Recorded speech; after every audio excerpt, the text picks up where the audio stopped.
Steven Odiambo slalome à toute allure entre les voitures et les bus en pleine heure de pointe. Ce jeune trentenaire a repris le vélo en avril, choix dicté par le Covid-19. Plus question pour lui de monter dans un bus où les passagers s'entassent tous les matins. Il préfère pédaler, même si ce n'est pas de tout repos. Oui, j'avais peur de tenter de manœuvrer sur nos routes où se trouvent généralement les matatus. Le grand pourcentage de chauffeurs sont plutôt négligents. Ils peuvent vous pousser hors de la route. Ils ne font pas attention à vous. Mais je pèse le pour et le contre. Je suis bien plus en sécurité sur un vélo. Je respecte la distanciation sociale et cela prend moins de temps.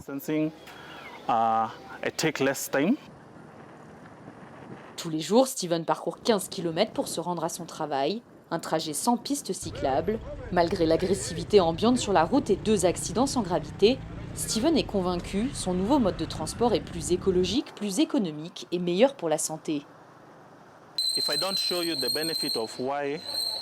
Si je ne vous montre pas les avantages du vélo et pourquoi c'est beaucoup plus prudent et plus sain pour vous, vous n'en verrez pas l'intérêt.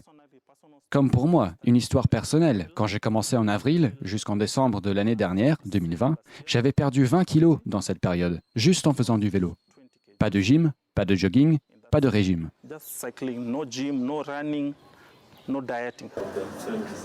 Et Steven n'est pas seul, de plus en plus de résidents de Nairobi se mettent en selle depuis la pandémie. Dans son magasin de vélo, Jimmy a vu ses ventes augmenter de 58% l'année dernière. En 2020, les ventes étaient plus élevées qu'en 2019 parce qu'on a constaté que les gens voulaient faire plus de vélo juste pour rester en forme, pour se rendre au travail d'un point A à un point B et surtout parce que le cyclisme est un sport. Ils voulaient rester en forme parce que les gens étaient en confinement.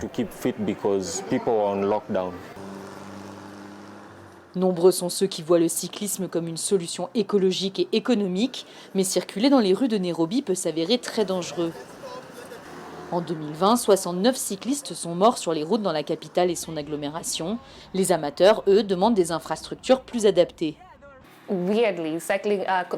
Bizarrement, le Covid a été bénéfique pour le cyclisme.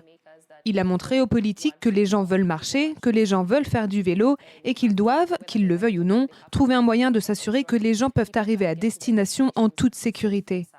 Il ne s'agit plus de nous forcer à partager les routes avec les automobilistes. Nous avons besoin d'un espace spécialement dédié aux cyclistes et aux piétons.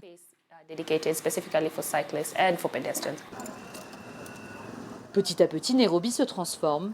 Des pistes cyclables ont été construites dans le quartier d'affaires en 2020. Après l'engagement de la ville en 2015 d'allouer 20% du budget infrastructure routière au transport non motorisé.